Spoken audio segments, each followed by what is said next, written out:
tunakunyenyekea hivi. Kwa Mungu tumekuja nyumbani kwako. Katika nyumba yako tumeingia, na tuone rehema machoni. Samehe na kututakasa na uovu na uharibifu. Adui asisimame katikati yetu kwa namna ya roho na kwa kutumia mawakala kwa njia nyingi. Na haribu sauti ya adui na mamlaka ya giza tukuweka mbele. Maisha na mawazo tunakuelekezea, ututumie kuendesha ibada hii na kuifikisha katika kilele cha utukufu wake. Kila mmoja wetu atoke kanisani akiwa ameshiba, nyumbani mwako chakula chetu. Nasimama kinyume na kazi zote za adui, hila na mikakati ya giza. Tunaharibu sauti ya shetani, tunaharibu nguvu zake. Tunaharibu kila kitu ambacho adui amekiweka. Tunaachilia uzima na wokovu kwa nafsi zetu katika jina la Yesu. Amen. Somo letu linaloitwa madhabahu, linalohusu madhabahu. Leo tunataka tuangalie kipengele cha vita vya madhabahu. Vita vya madhabahu. Ijue vita vya madhabahu. Nimefundisha kwa kina kwa mfululizo wa zaidi ya wiki 4 nikizungumza juu ya madhabahu ni nini, afafanuzi pana kabisa juu ya madhabahu. Na kila mmoja wetu anajua kwamba madhabahu ina vita. Hadi zote unazopokea kwenye mwili wako, taarifa yote unayokutana nayo unapoingia hapa kanisani. Ukiingia hapa kanisani unakutana na hali ya utupu. Kama ulivyoingia unakutana na hali ya utupu, wakati mwingine ugumu, wakati mwingine unahisi kama mwili wako hauko sawa, wakati mwingine unajisikia kama umechoka, wakati mwingine unajisikia kama unataka kusinzia, lakini ukitoka nje unaona kama uko sawa. Ukiwa hapa ndani hauko sawa. Wakati mwingine hiyo hali inaweza kukupelekea kuichoka kanisa. Unaona kwamba hapa kanisani hamna kitu. Lakini nataka nikuambie, ule utupu una sura mbili.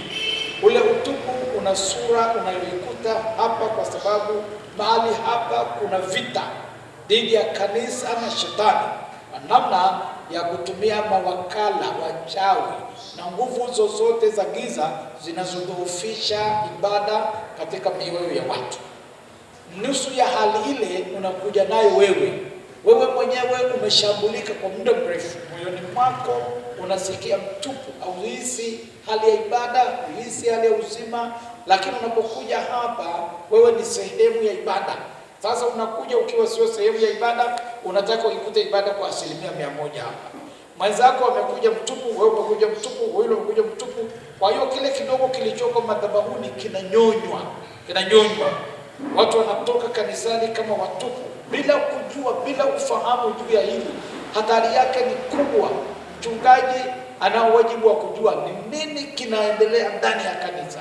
Ni nguvu gani inashambulia kanisa kwa kiasi gani na kwa namna gani?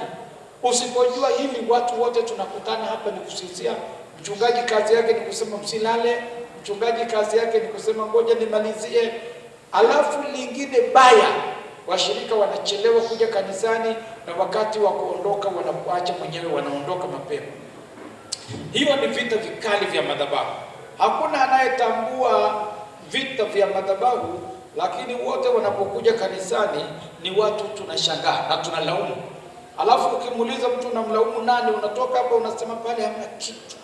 Na ni kweli hamna kitu, kwa sababu wewe hujawahi kuomba, mwenzako hajaomba. Kwa hiyo mnakutana kwenye nyumba ya kanisa kama stendi ya basi, ili tukabiliane na hali hii. Kila mmoja aijue vita dhidi ya madhabahu, akianza na madhabahu ya Mungu yaliyo ndani yake, kwamba amepigana, ametetea hali ya ndani. Anao moto wa Mungu, akikuta anakuja na sehemu ya ule moto, mwingine ana sehemu ya ule moto. Hapa kanisani wahudumu wa wiki wameomba, tulikualika ulikuja kuomba, lakini wachache, lakini wengine hawajaja, wanakuta kuna utayari fulani. Na wewe unakuja kutekwa na utayari fulani. Yule na yule wote tunakuta kuna utayari fulani. Wote tukitoka hapa tunaieleza kanisa kama mahali pa pekee panapotutosha. Nikawaambia watu wa ibada ya kwanza Kuna migahawa huwa tunakula, ukishakula siku nyingine unasema mgahawa fulani una chakula kizuri. Unarudi pale, hakuna mwaliko, haujapewa kadi ya mwaliko, wakati unatoka hujaambiwa urudi tena, lakini unarudi kwa sababu ya ule ubora wa chakula, ule utamu wa chakula. Unapotengeneza ibada ndani yako, unapopigana vita vya madhabahu kwa kuitambua kwamba madhabahu ya ndani yangu, yaani lile jukwaa la ndani lenye mahusiano na Mungu ni salama, na unaitunza na unahakikisha umejiheshimu na unafanya maombi na ibada na unasimama na dhabihu zako, adui anakaa mbali na wewe. Biblia inasemaje? Mpingeni shetani, mpingeni. Biblia haijasema mkataeni, Biblia inasema mpingeni, kwa sababu swala la kukataa ni dogo. Kupinga ni kuonyesha kukataa kwa nguvu ya juu zaidi. Pingeni shetani naye atakimbia, alafu karibieni Bwana atawakaribia. Amen. Hiyo ni vita. Sasa wewe ukipigana kwa njia ile na yule wote tunapokuja hapa, basi tunaisimulia kanisa kama mahali pa mapumziko, mahali pa raha, mahali pazuri, kama mtu anavyoshuhudia habari ya mgahawa fulani mwenye chakula kizuri. Jamani, semeni amen. Kwa hakika leo nataka nianze na wewe kwenye neno moja la Wakorinto. Hebu tende kwenye kitabu cha Wakorinto wa pili, mlango wa 2 na mstari wa 11. Na mstari wa 11 anasema, shetani asije akapata kutushinda. Shetani asije akapata kutushinda. Anaendelea kusema, kwa maana hatukosi kuzijua fikra zake. Hatuji kanisani kwa kushakiana, lakini lazima tuje na ufahamu. Hatuji kanisani kwa kushakiana, lakini lazima tuje na ufahamu sahihi kwamba kuna vita, na hujui vita vinatoka wapi. Sio kila aliye karibu na wewe ni ndugu wa rohoni. Mwingine anatumikia roho nyingine, ama ni mawakala, ama tuna vita vya namna gani. Kitu cha maana sana ni kanisa kuishi katika hali ya moto, hali ya utakatifu, hali ya usafi, hali ya moto, mahali ambapo uchafu hauwezi kusitirika, wala maadui hawachukui nafasi ya kukaa. Maana wanapoingia kukaa, wanaona sio pa kukaa, wanaondoka. Lakini kanisa linazidi kuimarika. Siku zote nilitamani sana kanisa imara kuliko kanisa kubwa lisiloeleweka. Nilitamani sana kanisa imara, ingawa ninatamani sana kanisa kubwa, lakini nilitamani sana kanisa imara ambalo linamcha Mungu, linaifahamu sauti ya Mungu, linajielewa, linajisimamia. Mgeni akiingia akisali, hata kama mngekuwa wachache, anasema mahali pale pana ibada. Na kesho akitembea huko na huko anakutana na marafiki, anamwambia ukienda Babati, sali eli Pentekoste kwa Askofu Kombi, pana ibada. Hata mgeni akitoka hapa, akifika huko Mbulu, akafika Dodoma, akafika Kwinginoko, akafika Mwanza, kama wageni wa Mwanza nilivyoona wakisalimia, wakirudi wanasema ukifika Babati mjini, sali kanisa la eli Pentekoste, pana ibada. Na ndicho kilichotuleta hapa ni mwabudu Mungu, na vita iko hapo, na ibada inakuwa na madhabahu, mahali pa kusimama, jukwaa la mahusiano kati yetu na Mungu. Amen. Anasema shetani asije akatushinda kwa kutokujua fikra zake. Paulo anasema hatukosi kuzijua fikra zake. Shetani ana mipango, ana mikakati, na kwa sababu anatumia mawakala katika nyakati hizi. Sikiliza nikuambie, shetani alionekana physically kwenye bustani ya Edeni. Baada ya pale, shetani akaishia kwenye maisha ya watu, akawajaza watu, anawatumia wengine uchawi. Roho ya uzinzi imemwagwa katika nyakati za mwisho wa dunia. Kanisa halijielewi. Hakuna mtu anayesikia kinyaa. Wachungaji hawasikii kinyaa. Wazee wa kanisa hawasikii kinyaa. Ndani ya makanisa kumekuwa na uchafu wa namna nyingi. Na kwa sababu hiyo, sauti ya Mungu haiishi humo, wala uwepo wa Mungu. Wachawi wamepenya, wanakaa, wanaendesha shughuli zao. Wazinzi wanakaa, wanaimba, wanafanya huduma. Ni nani huyu anayeweza kugundua fikra za shetani? Mkicheza hakuna. Shetani ataendelea kufanya kazi kwa namna rahisi. Mtu mmoja, Waislamu wakasema, Waislamu walisema, Muislamu mmoja alisema ili kueneza Uislamu katika bara la Afrika tunahitaji silaha, nguvu, lakini tunahitaji akili kueneza Uislamu katika mabara mengine, hasa bara la Ulaya. Ulaya tutakwenda bila silaha, tutakwenda bila bunduki, tutaenda. Wanahamia Ulaya, wanapokelewa sasa, hawakubaliani na masharti yoyote. Walienda sehemu moja ya Denmark, aliniambia mtu mmoja Denmark. Walipokwenda kule, wamekwenda kama wahamiaji, wamepokelewa kama wahamiaji, wakapewa heshima na haki za binadamu. Walipopewa hizo haki za binadamu, wakakataa kuoga kwenye mabwawa ambayo wenzao wanaoga. Wanasema nyie hamjatahiriwa, hatuwezi kuogelea kwenye bwawa moja na ninyi. Na kwa hiyo wakakataa, alafu wakajengea maboma. Unaona ufalme wa giza unavyopewa nafasi, wakajengea mabwawa yao ya kuogelea. Lakini wameendelea kukua, na unajua watu wa Ulaya na Amerika wanapenda sana, of course sio Amerika pia wana tabia hiyo ya kupaka mabadiliko. Sasa wanawake wengi wamebaki, wanaoa wanamke zaidi ya moja, wameendelea kupeleka nguvu za fedha, na wananunua baadhi ya makanisa yaliyoachwa ambayo yamekuwa magofu na kubadilisha nyota kule juu kama sehemu ya msikiti. Hali hii ni mbaya. Sasa nirudi nyuma, mpango wa adui kwa sasa, shetani haji physically, anakuja katika maisha yenu kwa namna ya maarifa anayotumia. Anawajaza baadhi ya watu na kuwaweka kama mawakala katika kanisa ili kulitesa kanisa. Hiyo ndio vita vikubwa. Paulo anaandika, anasema hatukosi kuzijua fikra zake. Tunazitambuaje? Tunahitaji ufahamu wa kutambua hizo fikra, mbinu zake, mikakati yake. Paulo anatukazia tujue, tufahamu, tusikose kujua, ili asitumie nafasi akaliharibu kanisa.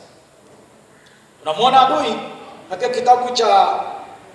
kitabu cha Mwanzo ule mlango wa 4, baada ya kuonekana physically, anaonekana sasa katika maisha ya watu kwa mtindo mwingine. Mstari wa kwanza katika mlango wa 4, tunaanza na mstari wa 3. Pale juu kabisa ni kuzaliwa kwa wana wale wawili wa Adam. Labda miaka 20-30 iliyopita, katika maelezo ya habari hii, alitolewa katika bustani. Baadaye sasa Adamu, baada ya kutoka kwenye bustani, anawazaa Hawa. Maisha ya Hawa na kazi za Hawa zinaainishwa katika mstari wa 1 mpaka wa 2. Lakini mstari wa 3 unatuonyesha tayari wamefundishwa kumtolea Mungu na baba yao, kama kuanzishwa kwa madhabahu ya nje. Acha madhabahu ya ndani yaliyokufa. Mwanadamu ameondolewa katika bustani ya Mungu, anaishi nje ya bustani, hachumi matunda ya mti wa uzima tena, bali anakula matunda mengine, na mauti inamkabili pamoja na magonjwa na changamoto mengine mengi. Lakini anaanzisha mkakati mpya wa kumwabudu Mungu, na anawafundisha wanawe, na hawa wanaonekana kutoa sadaka. Biblia haituambii ni mara ya ngapi wanatoa sadaka hii, lakini kwenye sadaka hii tunawaona hawa jinsi gani vita vya madhabahu ilivyosimama. Mstari wa 3 unasema, ikawa hatimaye Kaini akaleta mazao ya ardhi sadaka kwa Bwana. Huyo anakuja na sadaka yake. Wengine wanasema Kaini alikosea kuleta mazao, maana angeleta mnyama. Kama ingekuwa sadaka ya kufaa, kama mazao yasingefaa, aliyemfundisha kutoa sadaka ni nani? Ni baba yake. Angemwambia usipeleke mazao, peleka mifugo. Kwa hiyo hapo hakuna, analeta dhabihu zake halali, na ndio kazi yake aliyonayo. Biblia inasema yeye ni mkulima tofauti na ndugu yake. Kwa hiyo ameleta sadaka. Tatizo sio aina ya sadaka, tatizo ni madhabahu ya moyo wake na sadaka aliyotoa iko kwenye kiwango gani. Mstari wa 4 unaeleza naye Habili analeta wazao wa kwanza wa wanyama. Pale kuna sifa. Sifa ya kwanza ni wazao wa kwanza, wale walionyonya maziwa iliyo bora, walio na ubora. Alafu anasema aliyenona. Alafu anasema Bwana akamkubali Habili na sadaka yake. Anakuja kwa Mungu na sadaka katika moyo uliokamilika. Hapo inaonekana uwezo wake, uimara wake wa madhabahu yake ya ndani. Kwa njia hii ya sadaka anajishuhudia kwamba yeye ana moyo uliomwelekea Mungu, ana moyo ulionyooka, ana moyo ulio mkamilifu kwa Bwana. Kwa njia ya sadaka anajishuhudia, na Biblia inasema Mungu akamkubali. Lakini mstari wa tano unarudi kutafsiri mstari wa 3. Mstari wa 5 unarudi kutafsiri mstari wa 3. Mstari wa 3 unasemaje? Unasema ikawa hatimaye Kaini akaleta mazao ya ardhi sadaka kwa Bwana. Mstari wa 5 unasema bali Kaini hakumtakabali huyu Mungu ambaye alimkubali Habili. Sasa kwa habari ya Kaini anamkataa. Kwa nini anamkataa? Sio tu anasema hakumtakabali wala sadaka yake. Kaini akaghadhabika sana. Mstari ule unaendelea kujifafanua. Kwanza Mungu anamkataa Kaini. Kwa nini? Maandiko yanasema akaghadhabika. Sasa huyu si mtu safi, ni mtu mwenye tatizo tayari.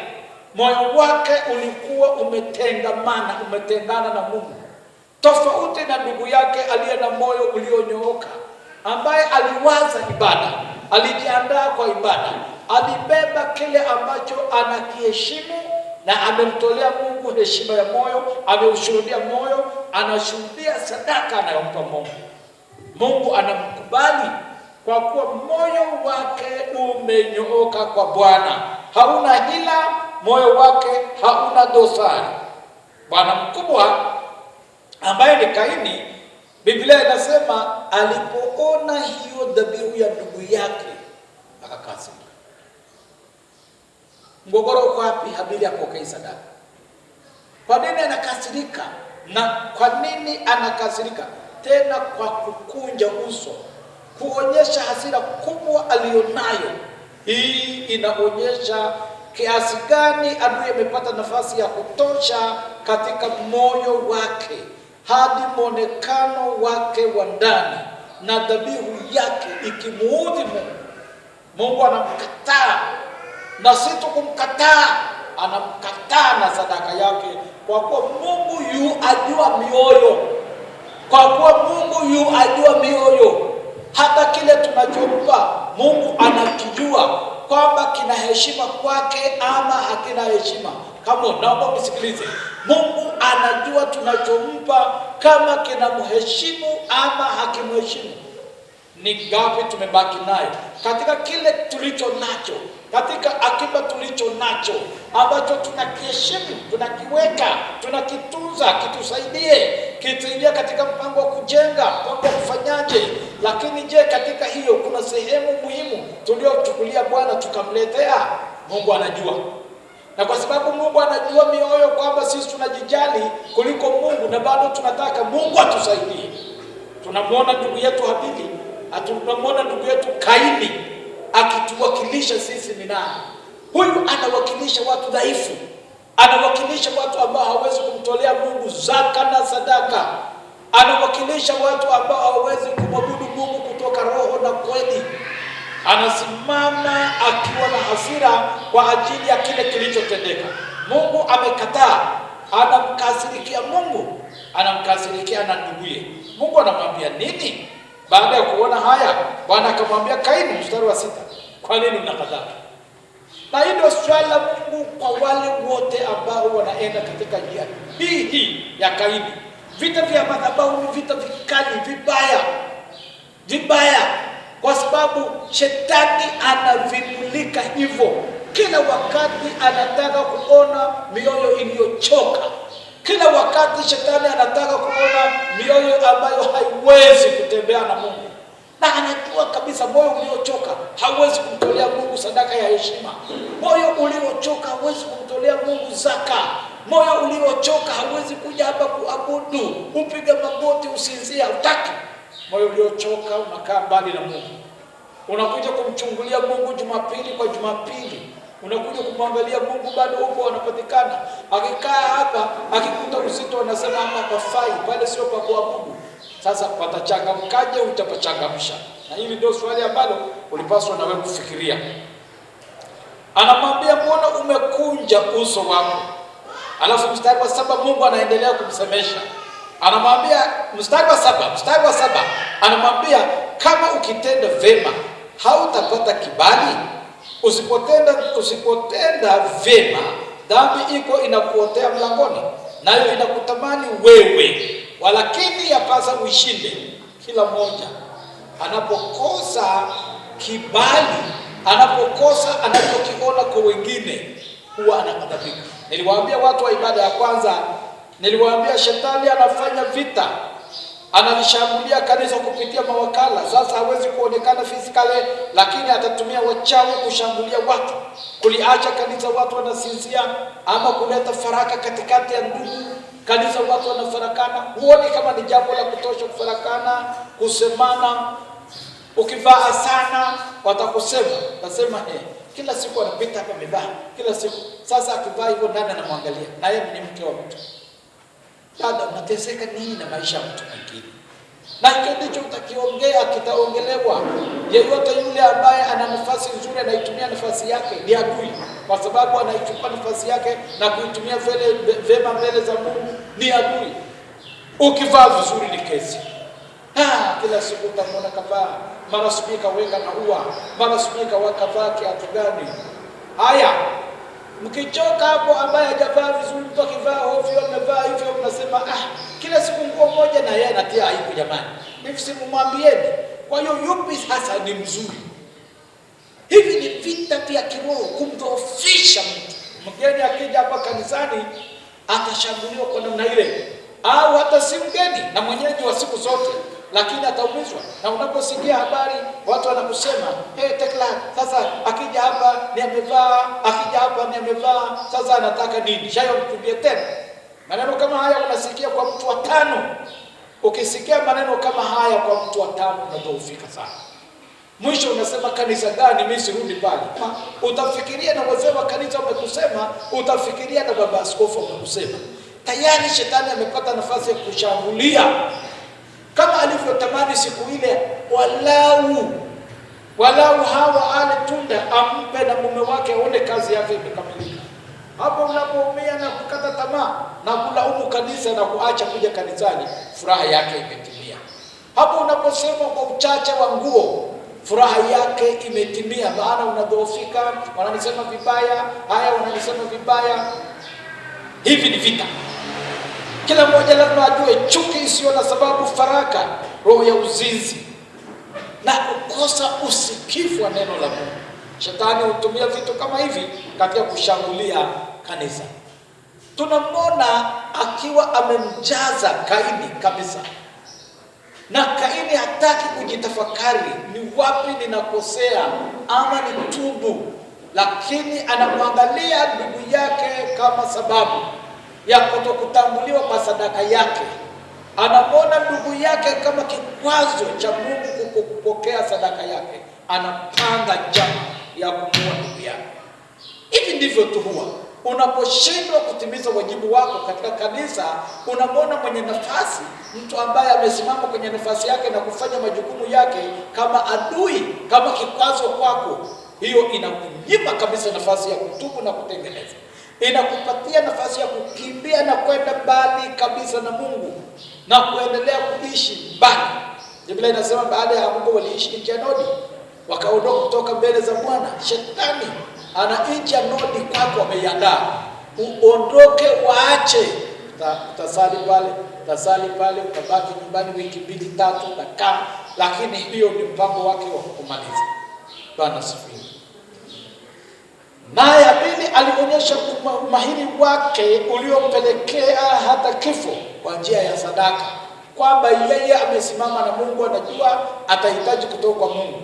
Kwake Mungu ni kila kitu, kwake Mungu ni nafasi ya juu, na alisimamia hilo kama kumpatia Mungu nafasi ya juu sana na bora, kama kumpatia Mungu nafasi ya heshima na ya haki ambayo Kaini alishindwa.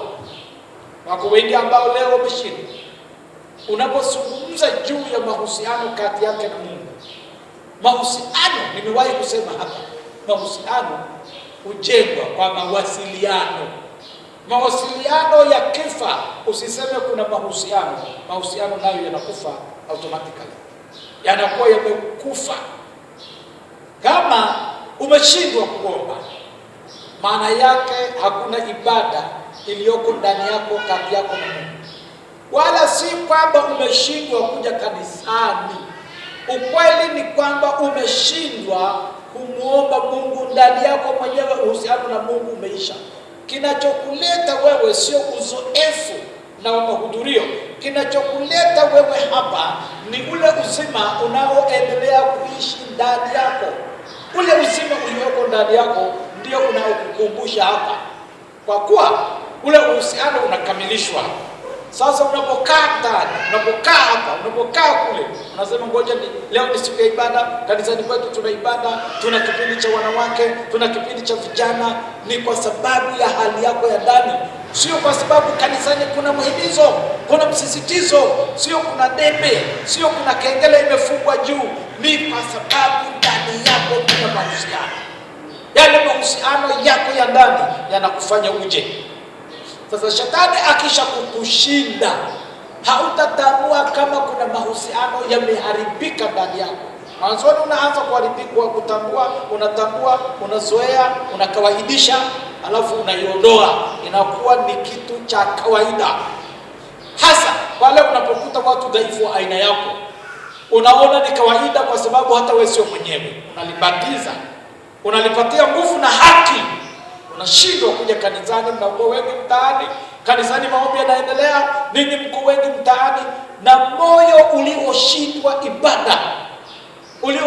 ibada, umevunjika ibada, umevunjika mahusiano na Mungu. Hauwezi kumtolea Mungu sadaka na fungu la 10 kwa heshima na kicho, huwezi, kwa sababu hivi vitatokana na mahusiano. Hivi vitatokana na uhai wa ibada ndani yako. Ule uhai wa ibada ndani yako, upendo wako wa Mungu, upendo wa Mungu kwako, upendo wako kwa Mungu, vinakufanya ujiheshimu, vinakufanya upambane na roho inayosumbua duniani.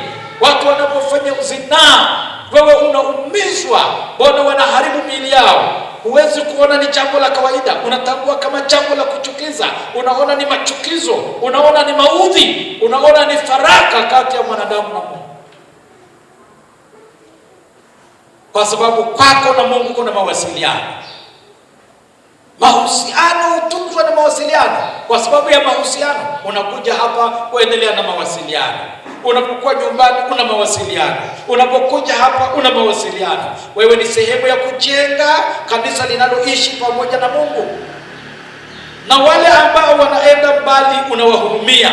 Lakini wale ambao wanasubiri Jumapili kwa Jumapili, wanapokuwepo hapa wanachukia vitu vingi, wanakadhibika.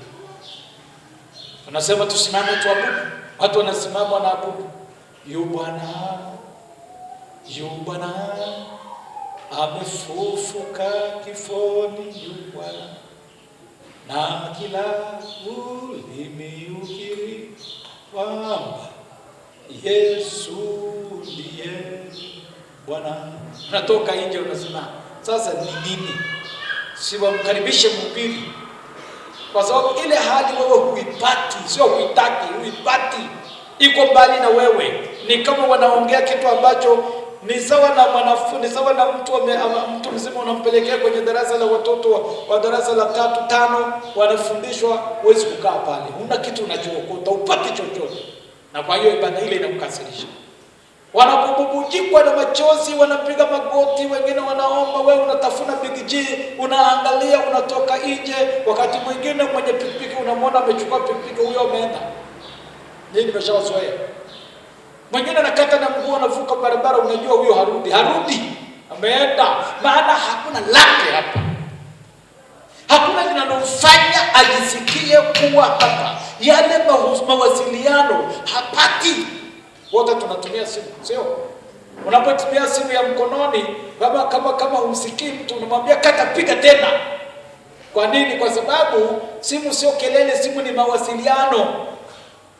Usipomsikia akipiga, unamwambia labda tutafute mawasiliano baadaye, kwa sababu mawasiliano yanakataa, na mawasiliano ndio yanayowaunganisha ninyi.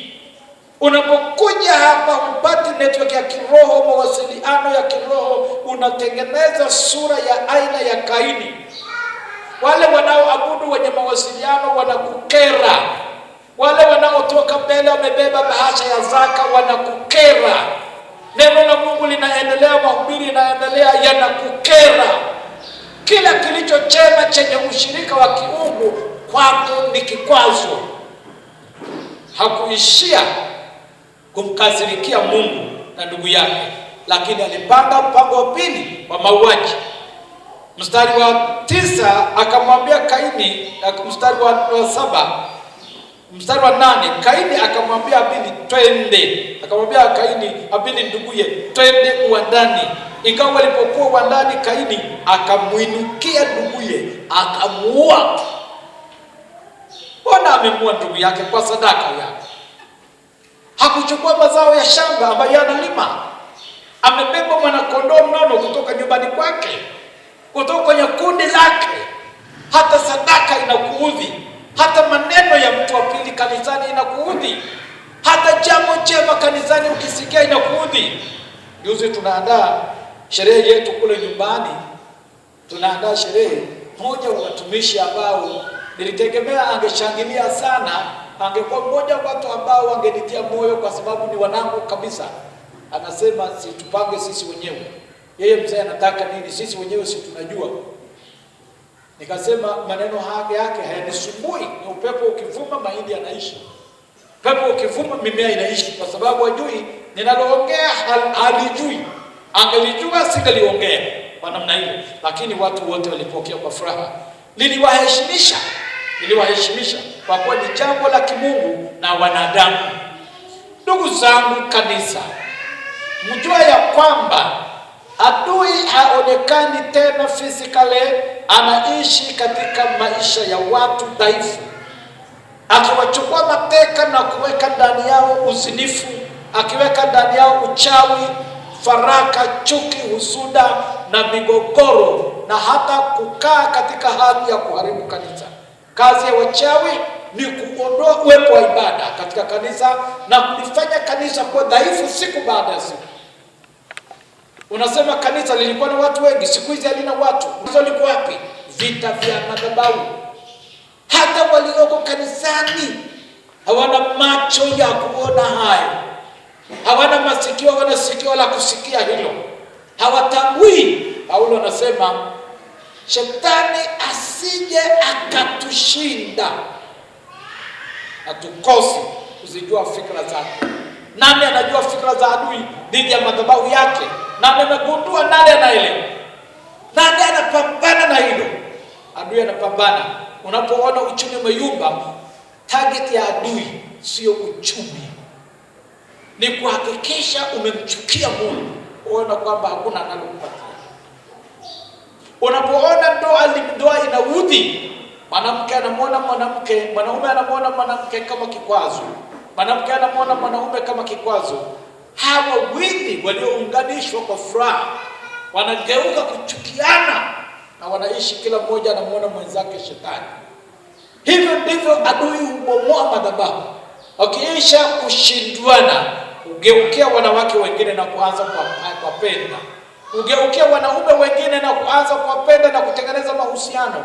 Sasa umekwisha kuangukia dhambi ya uzinzi ama chuki na mauaji. Dhambi ya uaji ni hiyo, na shetani anajua hapo amefaulu, amebomoa madhabahu. Hivi ni vita vya madhabahu. Mkikaa mnakaa mnaangalia tumekuja kanisa, ifahamu ni vita vya madhabahu.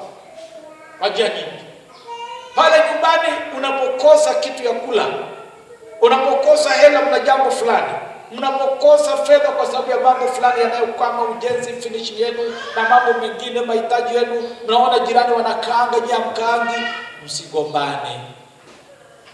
Hivyo ni vita vya madhabahu. Maadamu hamjalala mnahangaika, maadamu mnahangaika mnatafuta, hamjalala hamjakaa, shikamaneni mikono muombe. Muombe. Kama wapili haelewi, anayeelewa aombe.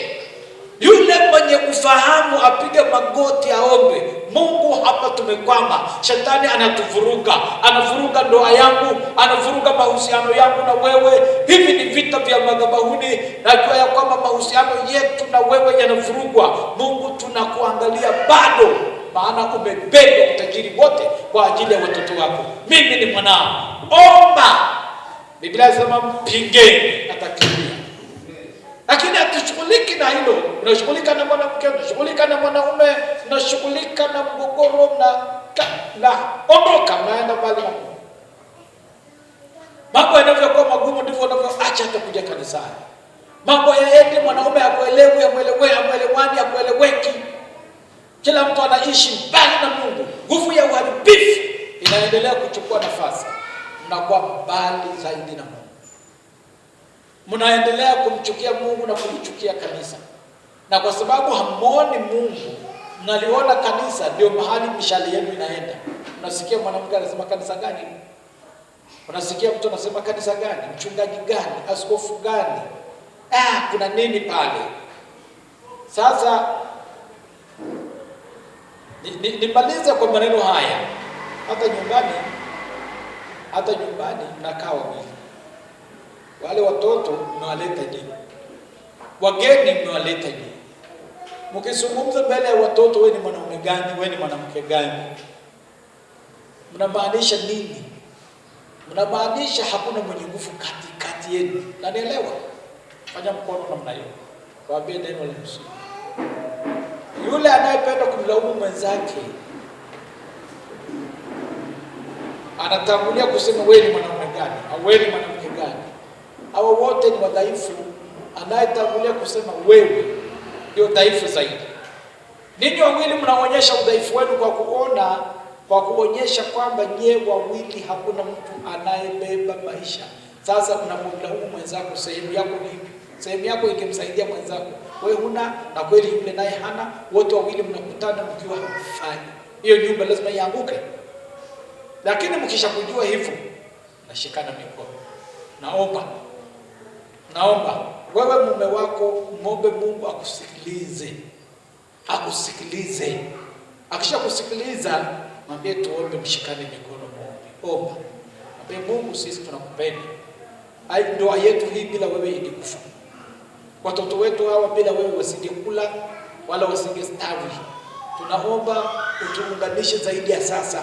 Tusaidie kiuchumi, tusaidie hiki na kile, tusaidie kukupenda, tusaidie pia kulipenda kanisa letu na mchungaji wetu. Uone kama hujamea. Lakini kila siku wewe unaona unalalamika, unasema kwanza kanisani pale kuna michango, mimi siendi. Wewe unasema michango, subiri ile utakayopeleka kwenye misiba. Michango gani hapo unaongea? Mchango wa shilingi 10,000 wa idara ya wanawake unalalamika. Mchango wa shilingi 100,000 kwa mwaka unalalamika. Mchango wa 50,000 mpaka unakosana na kiongozi. Wewe ni dhaifu sana. Mbona hautambui michango yote uliyopeleka kwenye misiba, kwa marafiki, kwenye mchahi, mlichoma nyama, mmefanya hivi? Hela yako yote ya mwaka inaishia kanisani. Maneno yako yapime. Wewe ni Kaini mwingine usipoangalia katika hili. Maandiko yanasema akakasirika. Anamkasirikia Mungu aliyepokea sadaka. Akamgeukia ndugu yake aliyetoa sadaka. Akaona hawezi kumuua Mungu, akamuua ndugu yake. Maneno yenu yawe maneno yanayoonyesha ushindi wa safari ya mbinguni. Tabia zenu kina mama, kina kaka, iwe na nguvu dhidi ya maisha, dhidi ya vita vya shetani, ili madhabahu ya mioyo yenu ipate kubaki kwa imara na yenye uwezo wa kutoa sadaka iliyo bora. Utamtolea Mungu sadaka ambayo Mungu kila siku anasema, mikononi mwa mwanangu napokea sadaka. Mungu usifikiri anakubali, unasema Mungu anaangalia moyo. It's fine. Moyo upi? Wa kuleta takataka. Hicho unachokileta mbona wewe mwenyewe ukitaka? Wewe soma, Mungu na Ibrahimu wanafunga agano kwa sadaka iliyo bora ya mtoto. Mungu anamwambia Nuhu, usiangamizi dunia kwa gharika kwa sababu ya sadaka. Na Mungu yeye mwenyewe anamtoa mwanawe wa pekee kama sadaka. Mungu anamkubali Habili na kupokea kwa sababu ya sadaka. Mungu anaongea na Kornelio kwa sababu ya sadaka. Mungu ameongea na wengi. Hata Sulemani alipewa hekima siku ile ametoa sadaka, amefungua wakfu, ameweka wakfu hekalu. Sadaka ina nguvu, na sadaka yenye nguvu haiwezi kubebwa na moyo mchoyo. Moyo mchoyo hauwezi kumtolea Mungu vitu vyenye afya. Moyo wa mtu mchoyo, moyo wa mtu masikini, unabeba umasikini ndani ya moyo, unabeba mashaka ndani ya moyo, unabeba kuishiwa ndani ya moyo, unabeba ugumu ndani ya moyo, lazima unungunike. Baada ya moyo kulemewa, umelemewa na mawazo, choyo, maskini, ugumu, ndio unaotafakari. Tafakari neno la Mungu. Tafakari uwezo wa Mungu. Tafakari utajiri wa Mungu. Tafakari mibaraka ya Mungu. Utamtolea Mungu vitu vyenye afya kama Habili. Utamtolea Mungu sadaka iliyo bora kama ya Nuhu. Madhabahu yako itabeba vitu vyenye heshima kwa Mungu. Utaisikia sauti ya Mungu ikikupatia daraja iliyo bora. Utamwona Mungu anakupatia nafasi ya ajabu kwa ajili ya wakati wako ujao. Vinginevyo utanungunika ndani ya moyo, alafu nafungua mdomo, unaanza kuambia watu. Lile neno ulilomwambia mtu mmoja liko kwa watu 8 ndani ya wiki moja. Hebu sema neno jema kama kuna mtu atapeleka. Hakuna mtu atakayepeleka, lakini ukisema neno baya unasikia imehamishwa. Shetani anapenda hivyo, anasema hamisha hii peleka hii.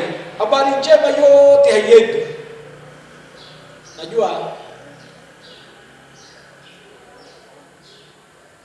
hebu changamka mche Mungu. Changamka mche Mungu, linda sana madhabahu yako. Madhabahu yako yana vita. Ibada zako zina vita, kama kwa Kiswahili nyingine uelewe. Ibada zako zote za ndani ya moyo zina vita. Ibada zako za matoleo zina vita. Ibada yako ya maombi ina vita. Ibada yako ya sifa ina vita. Si mlikuwa mnaimba hapa na mmerudi huko nyuma mwingi?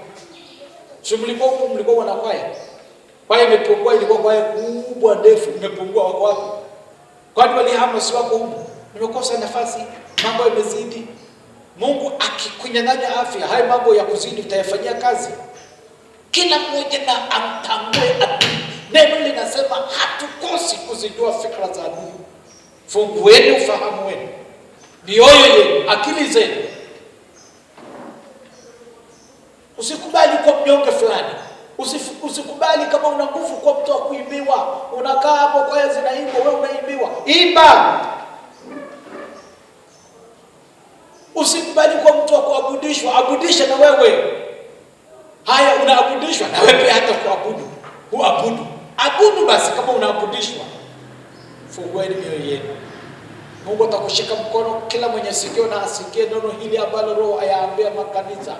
Na neno la Bwana litaendelea. Amen.